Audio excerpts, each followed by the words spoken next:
Evet, sanki bunu ilk kez çekiyormuş gibi. Biz az önce benim kamerayla çektik. Benim kamerada diğer DSLR'da bir ufak mod arızası vardı. Kapanmış kaydımız. Şimdi baştan çekiyoruz. Hiç çekmiş gibi sizlerle beraberiz. Hepiniz hoş geldiniz videomuza.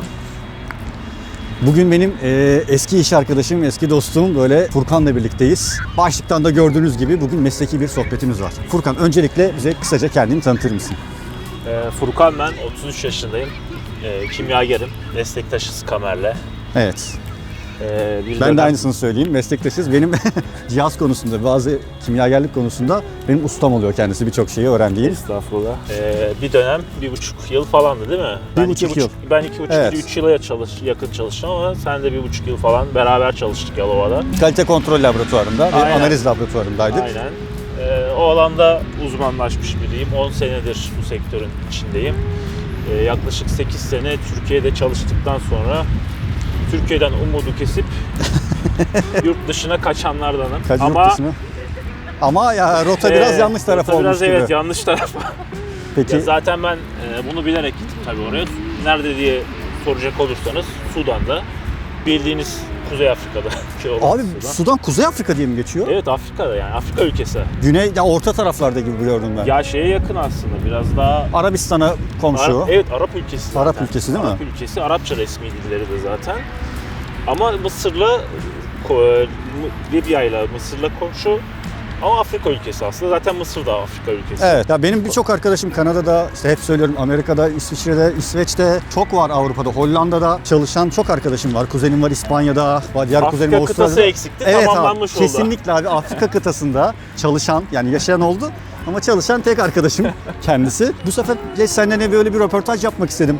Hani Afrika'da, Sudan'da kimyager olmak, hani bir böyle beyaz yakalı olmak nasıl bir şey? Hani nasıl oldu da gitme kararı aldın ve gitmek için nasıl bir şartlar gerekiyor? Ne yaptın da gittin? Sürecin nasıldı? Şöyle, benim bir arkadaşım sağ olsun referans oldu bana. Daha önce bahsetmiş zaten, böyle bir iş var, işte çalışır mısın, şartlar böyle diye. Ben de kafama yattıydı o zaman. Uzun bir süre geçti, sonra ses çıkmadı o arkadaştan ama daha bir sene sonra tekrar bu arkadaş dönüş yaptı bana ve bu sefer hani kesin alım yapılacak dedi. Şartlar şöyle: çölün ortası, maden şirketi, altın madeni. Orada altın analizi üzerine bizim yaptığımız iş. Bayağı şey, yani ortam, tesisin içindesin 7/24. Tabii ya, orada bir yerleşim birimi falan yok. Bildiğiniz çölün ortası. Konteynerlerde falan kalıyorsunuz. Kendi yemekhanemiz falan var. Çalışanlar %70 yerel Sudanlı personel. Geri kalan %20-30 Türk personel. Yönetici kadrosu genelde Türk. Çalışan. Firma Türk mü? Firma Türk, Katar ortaklığı, evet. Şöyle, Katar aslında ama Türk ortaklığı, yani yöneticileri falan Türk. Buradan gitmek için nasıl bir vasıf gerekiyordu? Yani her isteyen gidebiliyor mu? Yani şöyle, mesleki yeterliliğin varsa gidersin. Mesela nedir? Laboratuvar işinden ben kendimden örnek kimya lisans mezunuyum. Kimya mühendisi ya da işte eğer başka birimlerde, proseste ya da yer altında falan çalışacaksa işte operatör, ekskavatör kullanmayı vesaire bilen personel olur. Evet. Jeoloji mühendislerimiz de var. Kimya mühendisleri, metalürji mühendislerimiz de var. Şöyle yapayım. Arada kolum yoruluyor kamera zaten. Yani neyle ilgili çalışacaksan o alanda uzman olman Ya mavi lazım. yaka da olabilirsin. Mühendis de olabilirsin.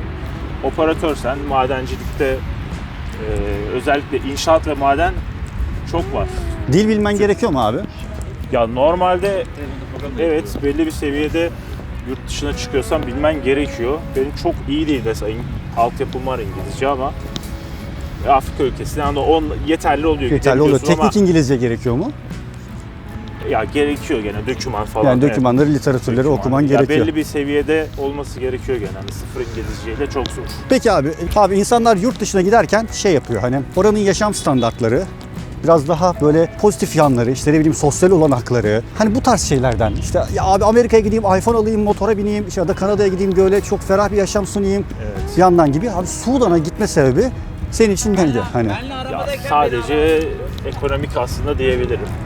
Çünkü Türkiye'de çalışan bir kimyager. 8 Evet. sene çalışıp belli bir seviyeye, hatta orta düzey yöneticilik falan yapmış biri olarak böyle bir vasıfta bir işte girsen çalışsan bile sadece karnını doyurabiliyorsun. Hatta belki şu an mevcut şartlarda devam ediyor olsan onu bile yapamayacaksın. Kiranı Yani ödersin belki şu anda. Kiranı ödersin sadece. Yani o seviyeye gelmiş durumda ne yazık ki. Tabii ki yani ekonomik sebepler. Dövize Bağlı. bağlı. Sen giderken ne kadar dolar? Dolar ben gittiğimde Eylül 2021'de başladım. Evet, 2021'de 8.30 falandı. Bugün 19. 19.80. Evet arkadaşlar, Mart 2023 itibariyle konuşuyoruz. Hani bu videoyu bir sene sonra izleyenler ulan dolar ne ucuzmuş falan hani yazarsa çok Evet, üzülürüm evet, ya. O olacak zaten, kaçınılmaz maalesef. Peki abi Sudan'ı hani o bölgede böyle bir sosyal aktivite var mı? Hani Afrika'da abi orası da güzel ya falan dediğim bir şeyler var mı? Cevabı Yani- tahmin ediyorum.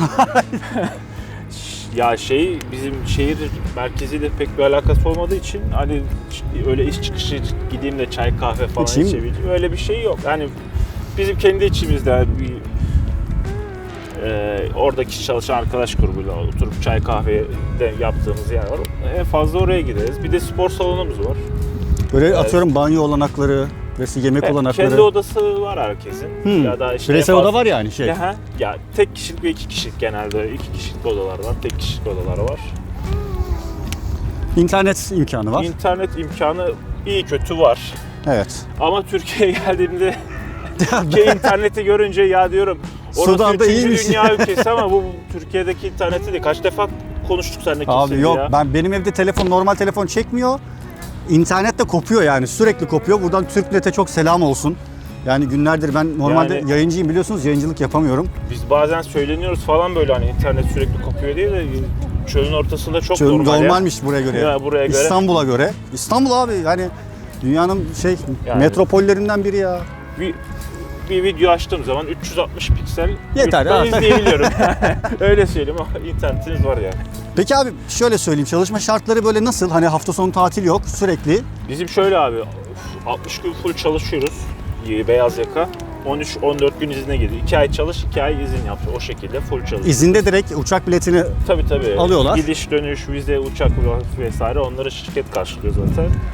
O kalacak yer işte yemek falan. Yani herhangi bir harcama yapacağım bir şey yok orada. oradayken Ya zaten başka türlü oranın şartları gerçekten çekilmez. Yani çölün ortası yazın 50 dereceleri falan buluyor. Üf. Arazide çalışan adam için yani gerçekten Bir zor. Biz Allah'tan cehennem hani o şey. biz şanslıyız o konuda. Arazide çalışmıyoruz. Klimalı Evet. ortamda çalışıyoruz laboratuvar içinde. Odalar da klimalı. Zaten klimalısa duramazsın yani.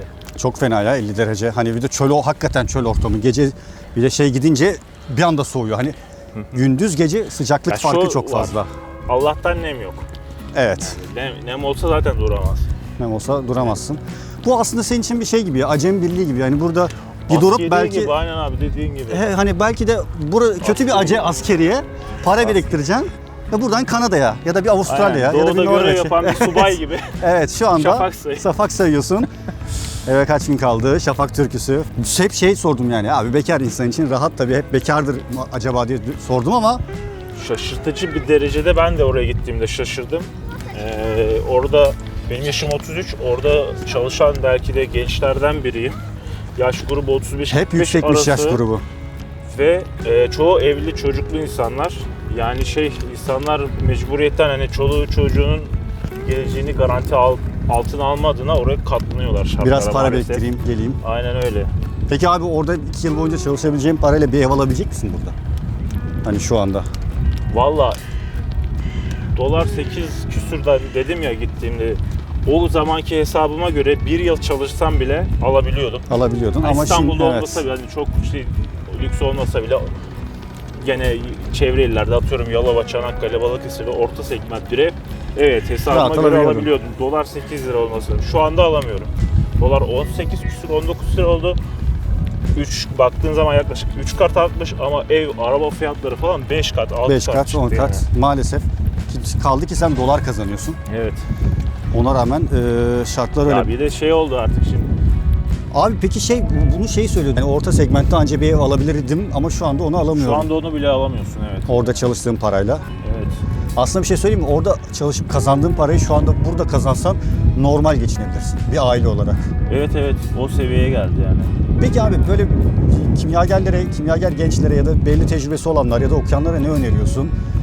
Bu tarz action'lar, survivor'lar yapsınlar mı yoksa Yani kendini hangi konuda kendilerine geliştirsinler öncelikle? Yabancı dil konusunda. İngilizce zaten olmazsa olmaz artık. Ve ofis programları, Excel özellikle. Excel abi hepimiz biliyoruz hani tablo yapıyoruz falan. Yok abi Excel çok yani. Öyle değil de Bravo. o iş. Excel'de çok şey yapılıyor gerçekten. Kodlaması vesaire. İleri seviye Excel bir artı olur gerçekten. Sadece okulu bitirdim, kimyager oldum. Ne yapıyorsun? Böyle olmuyor o iş Ya bu bütün maalesef. aklınıza gelebilecek şey bölümler için geçerli. Teknik bölümler Teknik değil mi? bölümler Hani için. mühendis olsan. Mühendislikten, Fen Edebiyat Fakültesi'nin herhangi bir bölüm mezunu herkesin İngilizce ve Excel bilgisi belli bir seviyenin üstünde olması lazım. Yani çok iyi İngilizce mesela olsa, çok iyi İngilizcem olsa bir Avrupa ülkesine evet Çok daha rahat gider. rahat gidebilirim. Çünkü Türkiye'de belki biraz yıpratıyor insanı çalışma şartları. Çünkü bir kişinin 5 kişinin yapacağı işi herhangi bir Avrupa ülkesinde iş tanımlarına falan bakıyorsunuz kariyer sitelerinde. Ya adam yazmış kalite planlamacı da yapacağı iş, kalite kontrolün yapacağı iş, lojistiğin yapacağı iş. Bu Türkiye'de hepsini, değil mi? Evet bu Türkiye'deki ilanlarda, kariyerdeki ilanlarda 5 kişinin yapacağı işi Bir kişi bir kişi yapıyor. yapıyor. Bu çok yıpratıyor ama insanları, ama sonrasında tabii kendini geliştirmene de çok yönlü bir şey. Çok Geliştiriyorsun. Ben hatırlıyorum bakma- laboratuvarda şey vardı hani kademeler vardı. Hani sen kademe 5 fiziksele de girebilirsin. Geri geldiğinde analitik kısmına da sen bakıyordun. İşte cihaza da Bu koşturuyordun. Türkiye'de böyle işte. Herkes her işi yapıyor ama ya benim yakın bir zamanda işte Hollanda'ya giden bir yazılımcı arkadaşım vardı. Onunla görüştüm işte konuştum böyle online. Abi diyor hani burada tek bir alanda uzmanlaşıyorsun. Bir işin oluyor, ona odaklanıyorsun ve o işi en iyisini yapıyorsun. Evet. Türkiye'de sorun bu. Her şeyden biraz var, hiçbir şeyi tam yapamıyoruz. Abi çünkü niye biliyor musun mesela? Ya sen işi bırakırsan hani sen bir rest çekersen olsun kamer var. Hani Öyle. işveren biraz ticari yönden bakıyor. Bilimsel olarak gider, bakmıyor. Mehmet gelir, Ali Aslında- gider, Veli gelir. Aslında kimya bir bilim. Hani değil mi? Kimya, fizik, biyoloji bunlar Evet. bilim. Türkiye'de çok değer görmeyen şeyler. Hatta belki hiç görmeyen. Yok yani onlar için rutin böyle sıradan. Ama anladığım kadarıyla Afrika'da da çok yani Afrika ülkesi adına çok bir şey yok. Çünkü firma Türk ve Katar. Evet Katar ortak. Katar ortaklığı, firması yani- aslında Türk yöneticiler falan. Burada hani Sudan'ın madenlerini, Sudan'ın zenginliğini kullanıyorlar gibi. Evet aynen öyle. Yani umarım ileride bir Sudan olmayız. Çünkü hakikaten doğal güzellikleriyle vesaire Maalesef. harika bir ülkeyiz. Ekonomik anlamda da Türkiye'den de tabii çok daha kötü 3. dünya ülkesi Sudan. Ama oradaki işte yerel mühendislerimiz falan var, çalışanlarımız var. Onlarla sohbet ediyorum, bazen konuşuyorum. Diyorlar ki bundan 10 sene önce böyle değildi. İşte darbe oldu 2 defa, 3 defa falan da yakın zamanda. Hatta ben gittim başladım. Bir ay sonra falan darbe oldu. Evet. Doğru düzgün bir yönetim hala yok ülkede. Bundan işte anlatıyorlar 10 sene önce, 15 sene önce çok daha bizim alım gücümüz vardı falan. İşte dolar, onların cine para birimi. Dolar işte şu kadar cine yapıyordu. Şu an şu kadar cine ya. 10 katı, 15 katı artmış. Ya söylediklerine bakıyorum. O kadar paralellik taşıyor ki. Değil mi? Diyorum Üzücü ki, bir 10 sene şekilde sonra biz böyle mi olacağız diyorsun. benzer Kara bir senaryo var önümüzde bunu aslında. Bunu söylüyorsun yani. Hani aslında bir önümüzde kötü örnekler var. Bunu Evet. engellemek lazım. Peki abi başına gelen kötü bir şey var mı? Böyle bir yaralanma, hastalanma, orada bir sağlık şeyi nasıl? Tabii Afrika ülkelerinde özellikle güvenlik, sağlık, hem can güvenliği çok söz konusu iyi değil, şartlar değil. Salgın hastalıklar olabiliyor. Salgın hastalıklar olabiliyor. Özellikle güney taraflarında çok yaygın. Bizim oralarda çok gözükmüyor normalde. O yüzden de zorunlu aşı falan Yok. yoktu. Ama ben bundan 3 ay önce falan hepatit A geçirdim. Türkiye'ye izne geldiğimde bu ortaya çıktı. Bir kuluçka süresi var. Büyük ihtimalle orada yediğim içtiğim bir şeyden bulaştı. Abi şu anda sağlığın nasıl peki? Şu an bir sıkıntı yok, problem yok. Kontrollerimi gene Hepatiti atlattın. atlattım. Bağışıklığım yokmuş. Normalde bunların aşıları bebekken falan yapılıyor. Ama tutmamış aşı. Tutmamış herhalde. B'ye de yokmuş. O zaman böyle Afrika ve Asya ülkelerine özellikle gidecek olanlara şey diyoruz hani mutlaka sağlık aşılarınızı Evet. vesaire hani evet yani buradan İstanbul'dan şu anda İstanbul'dan sesleniyoruz. 60 gün çalışıp 14 gün izinde direkt İstanbul'a kaçıyor. Bir de Kıyafetten de anladığınız gibi kendisi böyle motorcu. Seyahat etmeyi Evet, seviyoruz. 1200 Adventure var GS. Normalde hava soğuk olmasaydı, yağışlı olmasaydı ben İstanbul'da Durmazdı. Karadenizlerde. Aynen.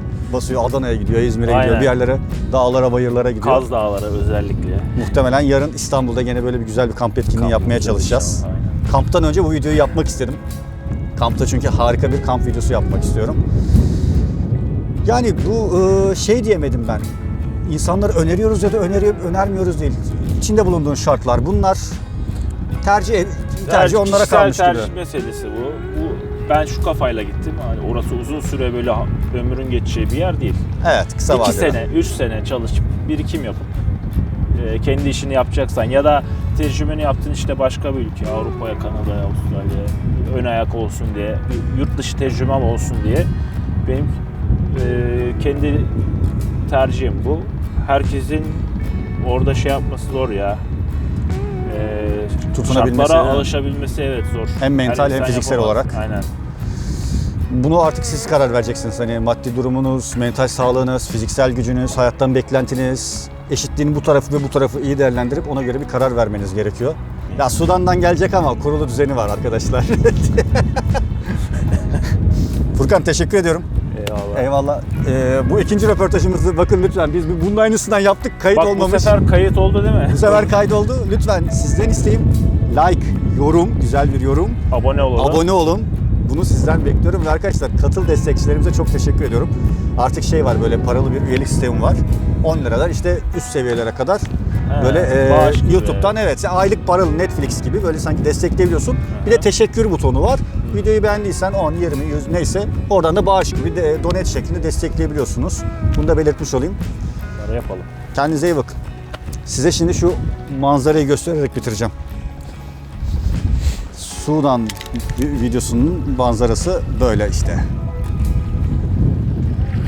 Burası Sudan değil, İstanbul.